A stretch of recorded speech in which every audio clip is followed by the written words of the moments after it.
자존감을 높이려면 어떻게 해야 합니까? 지난주 초였죠.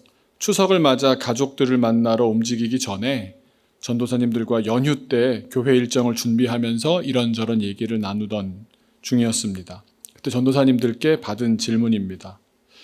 우리 교우 여러분들은 무엇이라고 대답하시겠습니까? 자존감이 높은 사람은 어떤 사람이고 자존감을 높이려면 어떻게 해야 합니까?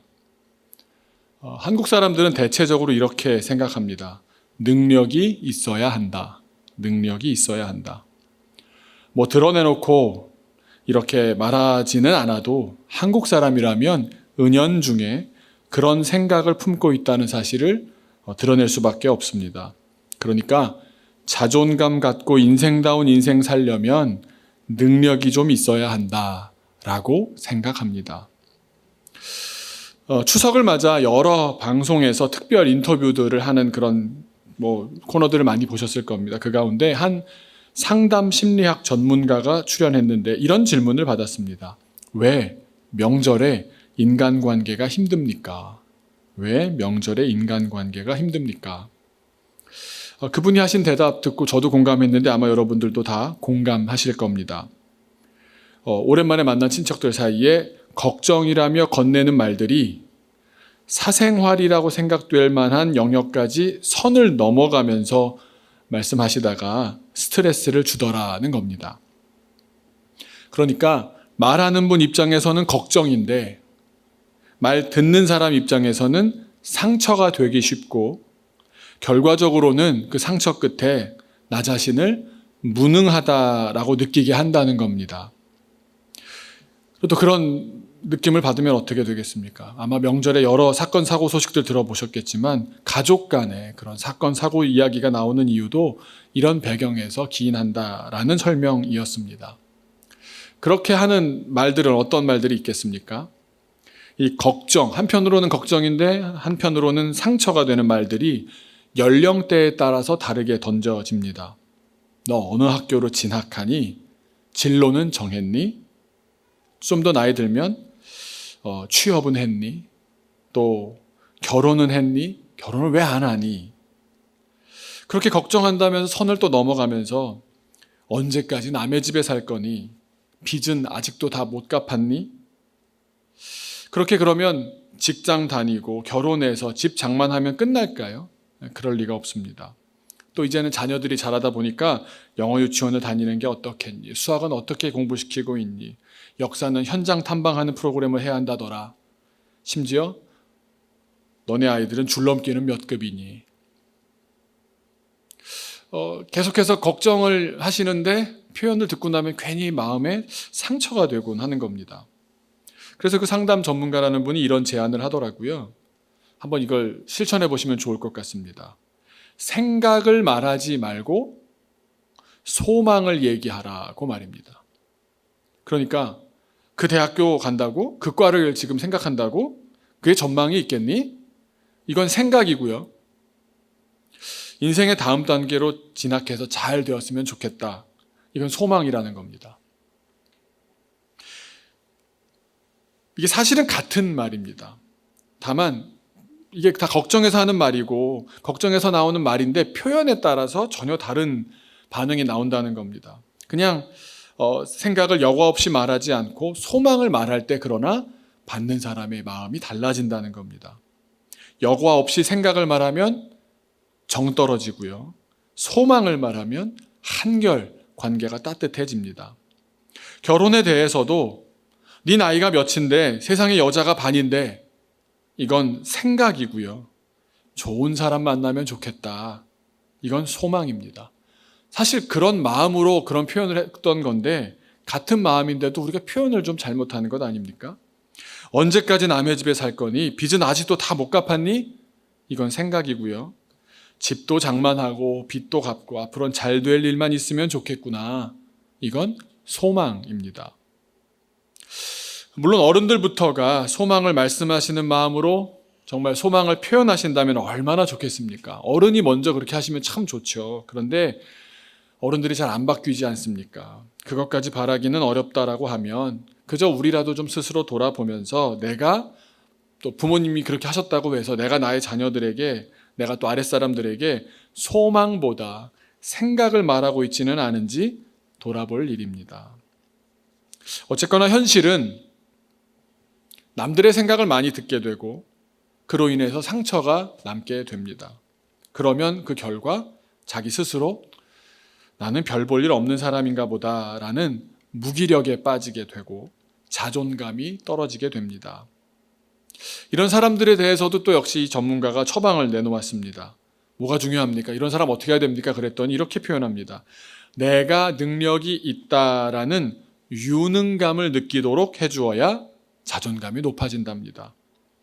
그래서 사람들 서로 인간관계에 있는 사람들끼리 잘한다, 뛰어나다, 좋다 이런 칭찬들을 하고 또 자기 스스로에 대해서도 하루에 3가지씩 자기 자신을 칭찬하는 습관을 들이는 것이 의미 있는 변화를 이끌어낸다라고까지 말합니다.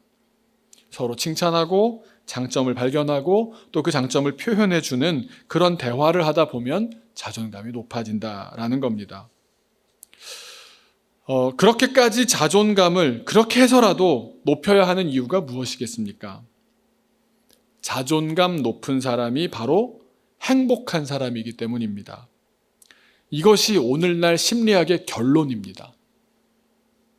자존감이 높은 사람은 고난을 겪는다고 해도 회복 탄력성이 좋습니다. 그래서 고난에도 불구하고 행복할 수 있다는 겁니다. 그래서 심리학, 정신의학 이쪽에서는 우리에게 인위적으로라도 의도적으로라도 계획을 세워서라도 서로를 칭찬하라고, 자기를 칭찬하라고 그렇게까지 말하는 겁니다. 그게 처방입니다. 다른 사람들로부터 인정받고 사랑받을 때 자존감도 높아지기 때문입니다. 그러니까 뭡니까? 아까 했던 우리 전도사님들의 질문, 누가 자존감이 높습니까? 자존감 높은 사람이 어떤 사람입니까? 좋은 인간관계를 경험하는 사람이 자존감이 높습니다. 그래서 대체적으로 어렸을 때부터 부모님과 관계를 잘 해오고 있는 사람의 자존감이 높고요. 형제 자매 간에 사이좋고 우애 좋게 지내며 자라난 사람이 대체로 자존감이 높습니다. 그런데 우리 믿는 이들에게는 한 단계 더 깊은 세계가 있습니다. 한 발짝 더 들어가 보려고 합니다. 오늘 본문 말씀, 우리 넉절의 짧은 절인데요. 한번 같이 한 목소리로 읽어보도록 하겠습니다. 시편 84편 5절로 8절입니다. 함께 읽겠습니다. 시작. 주께 힘을 얻고 그 마음에 시온의 대로가 있는 자는 복이 있나이다. 그들이 눈물 골짜기로 지나갈 때에 그곳에 많은 샘이 있을 것이며 이른 비가 복을 채워주나이다. 그들은 힘을 얻고 더 얻어 나아가 시온에서 하나님 앞에 각기 나타나리이다. 만군의 하나님 여호와여 내 기도를 들으소서. 야곱의 하나님이여 귀를 기울이소서. 셀라. 우리의 인생살이는 눈물의 골짜기를 지나는 그런 길을 걷게 될 때가 적지 않습니다. 진학이 문제고 취업이 문제고 결혼이 문제고 출산이 문제고 재정이 문제고 문제 골짜기 마음에 눈물 없이 지나가게 됩니까? 그런데 희한하게도 같은 골짜기 같은 문제를 지나가는데 눈물의 골짜기 같은 인생길 가운데 지칠만 하면 샘을 만나는 사람이 있습니다. 깊은 샘에서 목을 축이고 발을 담그고 닥터피쉬로 피부도 관리하고 생수의 근원 되시는 분이 있으니 기쁠 일만 가득합니다. 그런 사람의 특징을 알려주시는 7절 말씀이 전 너무너무 좋았습니다. 힘을 얻고 또 얻어. 힘을 얻고 또 눈물의 골짜기를 지나가는데 힘을 얻고 또 얻어랍니다. 영어로도 참 좋습니다. They go. 그런 사람들은 가는데 from strength to strength. 힘이 끊어지질 않는, 계속 힘이 나는 겁니다. 그러면서 언제까지 그러하답니까? Till each, 각각 사람들이 appears, 드러날 때까지. Before God in Zion. 시온에서 하나님 앞에 자기 자신이 드러날 때까지. 직설적으로 말하면 죽을 때까지 그렇다는 겁니다. 눈물의 골짜기를 다 지나갈 때까지 기쁨의 샘, 생명의 샘을 계속 만나면서 살게 된다는 겁니다. 살만하지 않겠습니까? 혼자 그런 상상을 한번 해봤습니다. 사우나에 들어가 앉아있으면, 한증막에 들어가 앉아있으면 얼마나 힘듭니까? 모래시계만 바라보게 되고 언제 끝나나 언제 끝나나. 그런데 한번 이런 상상을 해보는 겁니다. 긴 빨대가 있어서 사우나 바깥으로 연결되는 겁니다. 그래서 그 바깥 냉장고 안에 얼음 동동 띄워진 식혜에 꽂혀 있는 겁니다. 그럼 막 사우나 때문에 땀을 흘리다가도 한번 목이 너무 마를 때 한 번씩 꼴깍 마시기도 하고. 제 경험 세계 속의 표현이 이 수준이어서 좀 용서하시길 바랍니다만, 요즘 세상 표현을 좀 빌려본다면 우리가 사우나와 같은 눈물 골짜기를 걸어간다고 해도 깊은 샘에 빨대가 꽂혀 있다면 어떤 어려움이 있어도 견뎌낼 수 있지 않겠습니까? 우리가 아까 좋은 인간관계를 경험하는 사람이 자존감이 높다고 했고, 자존감이 높으면 행복하다고 말했지 않습니까? 그렇다면 이 세상에 살면서 전혀 흔들리지 않는 가장 안정적인 자존감을 가진 사람은 도대체 그 대인관계가 얼마나 좋은 사람일까요? 그 말대로 생각해보면 그렇지 않습니까? 얼마나 대인관계가 좋은 사람이길래 그렇게 자존감이 안정적일까? 근데 대인관계가 좋다라는 그 좋은 관계 경험은 얼마나 좋은 관계냐 하는 그 척도를 할 수 있는 거는 뭐 많은 사람을 하고의 관계를 맺는다는 양으로 따져질 수가 있는 게 아닙니다. 누구와 관계 맺느냐로 결정됩니다. 많이 관계 맺느냐가 아니라 나에게 가장 의미 있는 사람과 좋은 관계를 맺고 있느냐가 가장 좋은 관계를 맺고 있느냐 아니냐를 결정합니다. 누가 우리에게 가장 의미 있는 사람입니까? 가장 안정적인 자존감을 가진 사람은 바로 하나님과의 관계가 좋은 사람입니다. 누가 우리에게 가장 의미 있는 사람입니까? 한번 생각해 보십시오. 하나님 아닙니까? 가장 안정적인 자존감을 가진 사람은 바로 하나님과의 관계가 좋은 사람입니다. 하나님과의 관계 경험이 좋은 사람이 또 좋은 신앙인이 됩니다. 세상은 눈물의 골짜기를 지나는 것과 같지만 샘에 꽂을 빨대를 갖고 있다가 힘들면 마시고 쉬고 또 힘들면 마시고 쉬고. 한번 물어보겠습니다. 이렇게 사는 사람이 세상을 사는 겁니까? 하나님 나라를 사는 겁니까? 골짜기를 지나가고 있는 겁니까? 샘을 맛보며 사는 겁니까? 뭐겠습니까? 둘 다입니다. 우리가 이 세상에 산다는 것은 세상의 지난한 어려움 가운데 산다는 것이고, 동시에 이 안에서도 주님을 경험하며 산다는 것 아닙니까?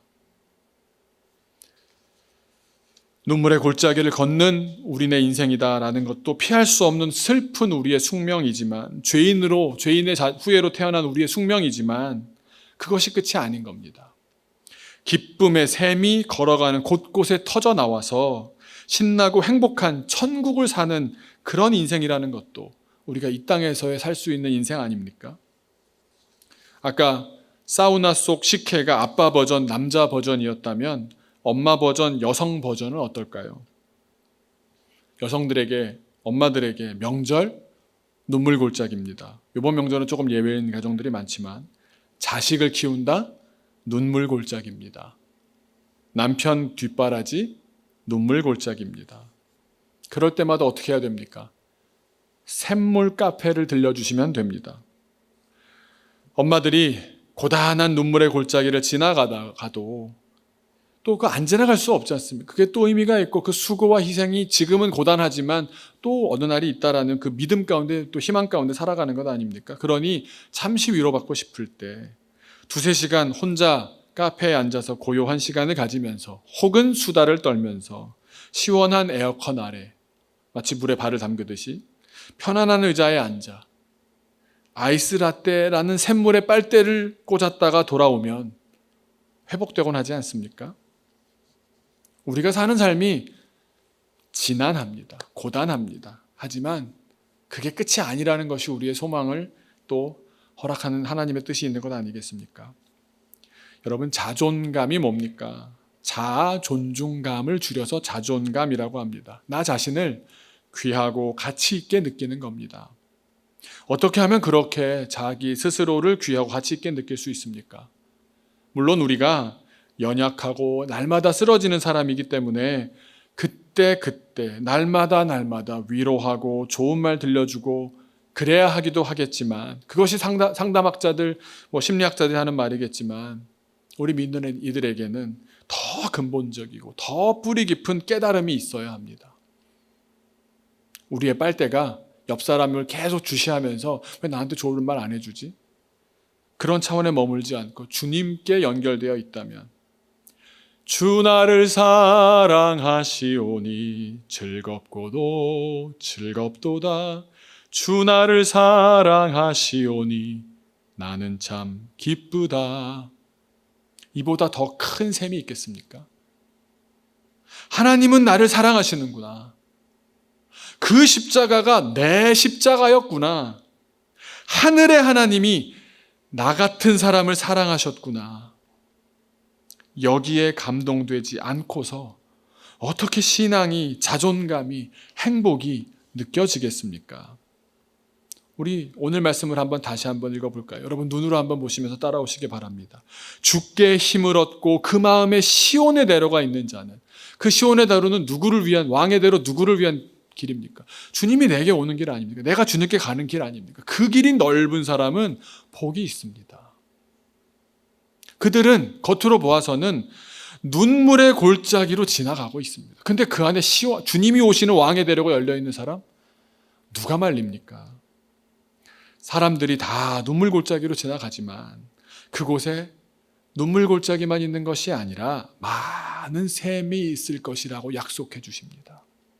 그러니 샘만 있는 것이 아니라 이른 비가 복을 채워주나이다. 때에 적절한 은혜로 하나님께서 우리에게 주실 것이란 약속입니다.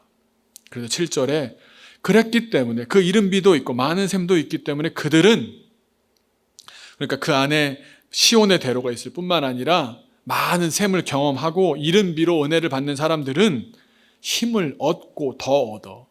From strength to strength. 힘을 얻고 더 얻어. 그러니까 어떻게 할 수 있습니까? 나아갈 수가 있습니다. 전진할 수가 있습니다. 그래서 시온에서 하나님 앞에 각기 나타나리이다. 삶의 마지막 순간까지 그렇게 주님으로부터 힘을 얻고 주님을 만나게 될 것이다. 그래서 8절에 뭡니까? 만군의 하나님 여호와여 내 기도를 들으소서. 야곱의 하나님이여 귀를 기울이소서. 주님이 내 기도를 들으신다는 확신 아닙니까? 하나님과 좋은 관계에 있는 사람, 그래서 하나님으로부터 충분히 사랑받고 있다고 느끼는 사람이 행복합니다. 베드로가 변하고 바울이 변하고, 그래서 나를 향한 예수님의 사랑이 너무 크고 위대하고 흘러넘쳐서 이제 나도 주님을 사랑하렵니다. 크리스찬의 변화라는 것도 다 이렇게 이어지는 변화입니다. 내가 계획을 세워서 머리로 알았더니 주님을 향해서 이렇게 내가 프로젝트를 세워서 감당하겠습니다. 이게 아닙니다. 사랑을 받은 것이 너무 감사해서 하나님이 나를 사랑하신다는 사실이 내가 주님을 위해서 한번 뭔가 해보겠다라는 힘이 되는 겁니다.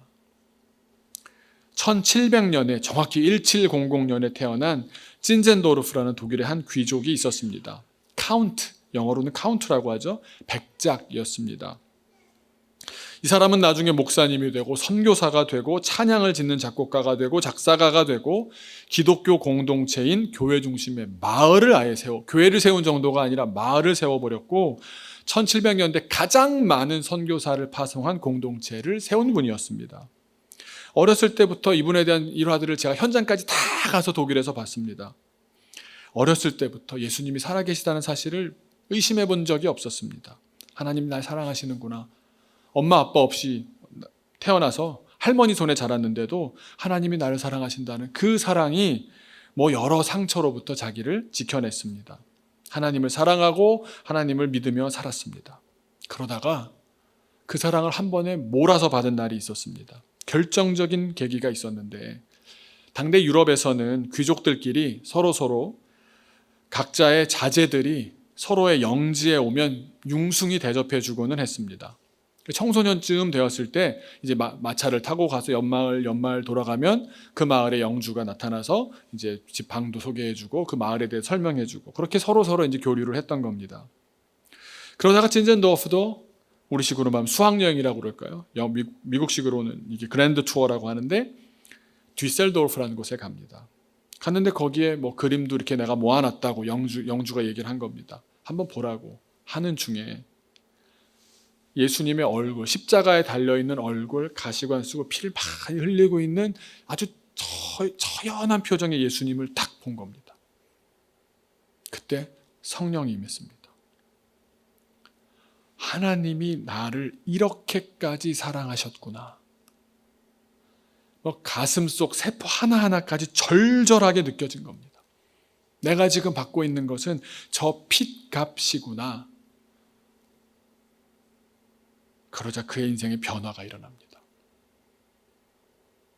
예수님은 나를 위해 저렇게 큰 사랑을 주셨는데 이렇게 큰 사랑을 나는 아무 공로 없이 그냥 받았는데 이젠 나도 예수님을 사랑하며 살겠다.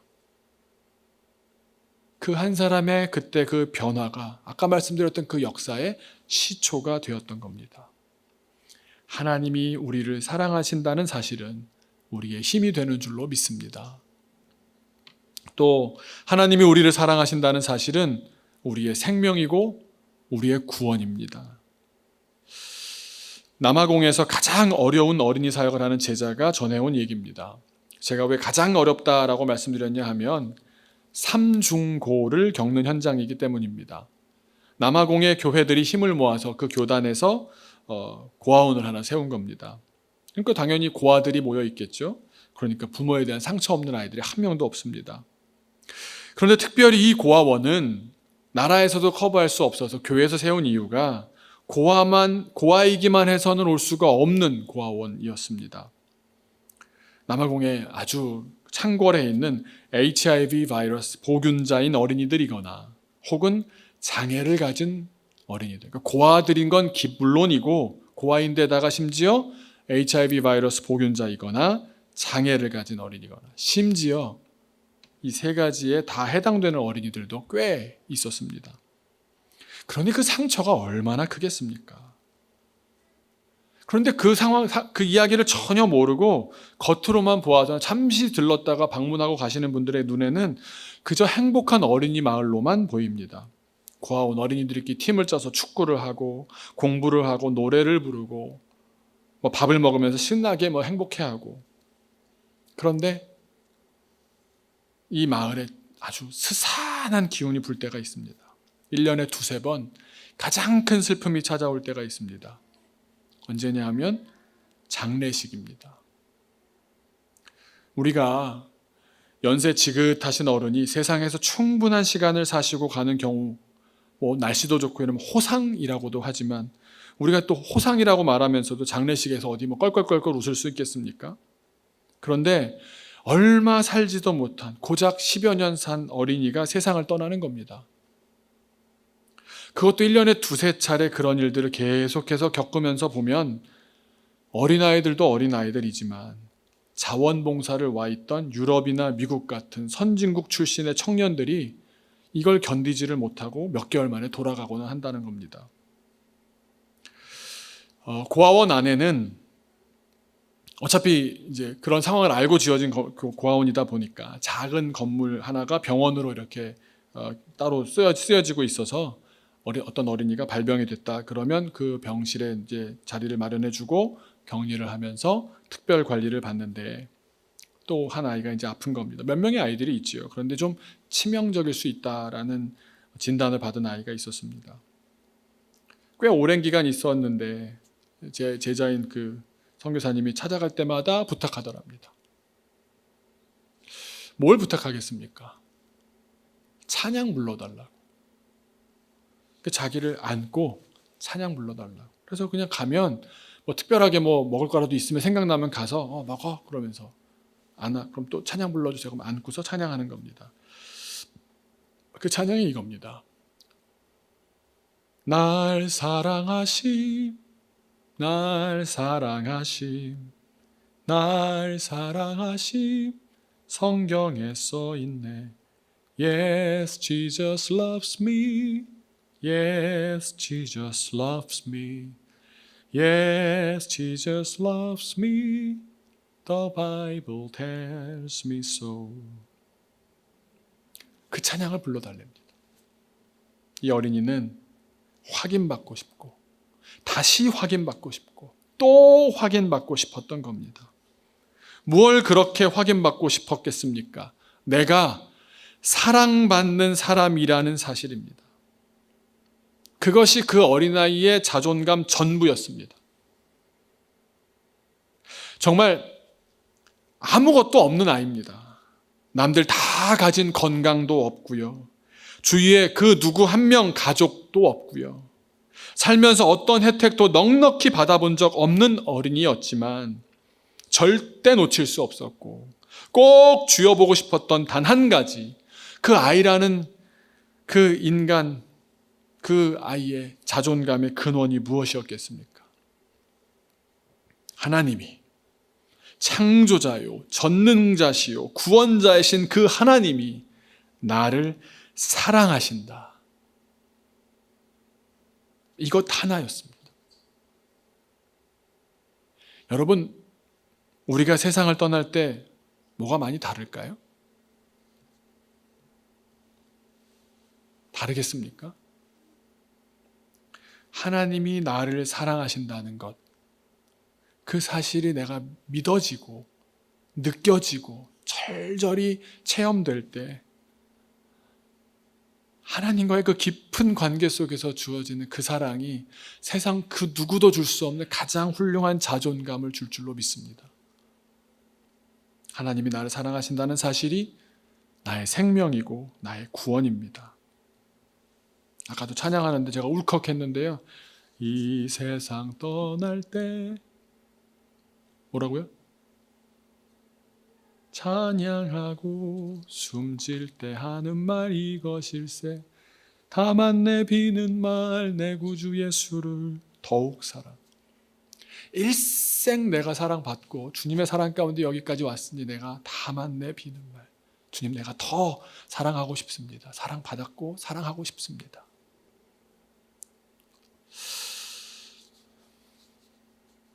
원래 제가 다른 찬양을 준비하다가 이 찬양을 들으면서 제가 마음에 감동이 왔는데 우리 한번 같이 3절이었나요? 한번 잠깐 불러볼까요? 가사 한번 보여줄 수 있나요? 이 세상 떠날 때 찬양하고 숨질 때 하는 말 이것일세. 다만 내 비는 말 내 구주 예수를 더욱 사랑, 더욱 사랑. 같이 불러보겠습니다. 이 세상 떠날 때 찬양하고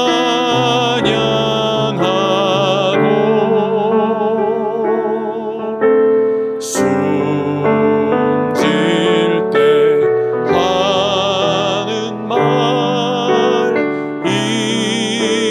이것일세.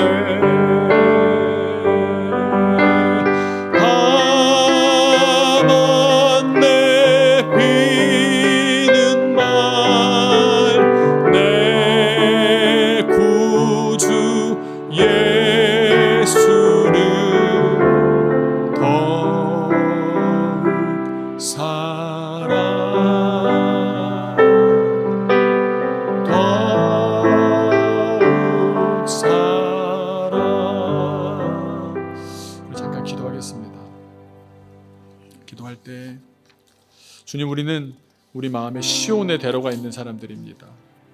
주님께서 눈물의 골짜기를 주변에서 그렇게 여러 말로 우리를 상처 주고 우리를 무기력하게 만드는 말들이 있지만 주님, 그 시간들을 지나가면서 눈물의 골짜기를 지나가면서 우리 안에는 많은 샘을 만나게 될 것이고 주님이 예비하신 그런 샘과 또 어쩜 그렇게 정확한 때에 내려주시는지 그런 좋은 비를 만나는 일도 허락하실 겁니다. 그러니 우리 물통에 지금 물이 없다고 여러분 불안하십니까? 비를 내려주시는데요, 샘을 만나게 해주시는데요, 주님께서 복을 채워주시는데요, 주님으로 우리가 살 수 있는데요, 그래서 힘을 얻고 더 얻어 참 멋있지 않습니까? 힘을 얻고 더 나아가 주님 앞에까지 그렇게 힘있게 나아갈 줄로 믿습니다. 우리 삶이 끝나는 순간도 주님께 그렇게 힘찬 모습으로 가야 하지 않겠습니까? 우리 같이 기도할 때 주님, 우리는 참 복된 사람들입니다. 우리가 눈물 골짜기를 걸어가지만 많은 샘과 이른 비 가운데 내 안에 시온의 대로가 있어서 주님과 계속 그렇게 활발히 만나게 되고 주님의 사랑을 확인하고 주님 날 이렇게까지 사랑하시는구나, 그 감동 가운데 오늘도 이 한 주간도 살게 하여 주옵소서. 우리 같이 기도하겠습니다. 아버지 하나님 감사합니다. 우리 세상에 살아가는 삶은 눈물의 골짜기 같습니다. 눈물 없이는 지나갈 수 없는 그 골짜기, 그 뾰족한 바위들 틈으로 그렇게 걸어가야 되는 삶, 얼마나 척박하고 마음이 불안하고 불편하고 정말 눈 한 번 감을 수 없는 그런 평안함이 없는 그런 시간들을 우리가 많이 걸어가는 것만 같습니다. 또 뾰족한 말들을 들을 때도 우리 마음이 어쩜 그렇게 상처기가 많이 나는지, 또 그 상처를 받다 보면 주님, 나 같은 사람은 쓸모없는 사람인가 보다, 나 같은 사람은 이 위기를 넘어갈 수 없는 사람인가 보다, 난 안 되겠다, 못하겠다, 나는 무기력하다, 그만하고 싶다. 하지만 주님, 우리가 주님을 믿는 사람들 아닙니까? 우리 안에 시온의 대로가 있어서 주님께 연결된 사람 아닙니까? 주님이 내게 임재하시기에 정말 대로를 따라 임재하신 만큼 주님과 정말 가까이 붙어 있을 수 있는 사람이지 않습니까? 주님, 우리가 그 눈물의 골짜기를 지나갈 때 또 주님이 임재하신 많은 샘들이 정말 한두 개가 아닙니다. 주님, 하루마다 하루 걸어갈 때마다 만나게 된 샘 가운데 우리가 발을 담그고 물을 마시고 목을 죽이고, 주님, 우리의 또 피로가 이렇게 회복되고 고단함을 주님께서 위로해 주시고, 또 정말 이런 샘도 없는 것 같은 데서는 주님께서 때에 맞춰 나를 위한 비를 내리시고, 그 모든 과정들 가운데 주님을 우리가 찬양하게 하여 주옵소서. 주님이 살아계심을 우리가 증언하게 하여 주옵소서. 그래서 주님이 주시는 그 은혜 가운데 힘을 얻고 또 얻고 나아가서 주님, 우리 생의 마지막 순간까지 힘차게 걸어가는 우리 인생이 되게 하여 주옵소서. 우리의 자존감은 주님으로부터 옵니다. 오직 주님이 우리 자존감의 근원이신 줄로 믿사오니 주님과의 올바른 관계를 위하여 오늘도 애쓰고 주님 안에 거하기 위해서 애쓰고 사랑한다 말씀하시는 주님 말씀을 듣고 나도 역시 주님 사랑합니다, 다만 내 비는말 주님 사랑합니다, 주님 사랑합니다 고백하는 우리들 되게 하여 주옵소서.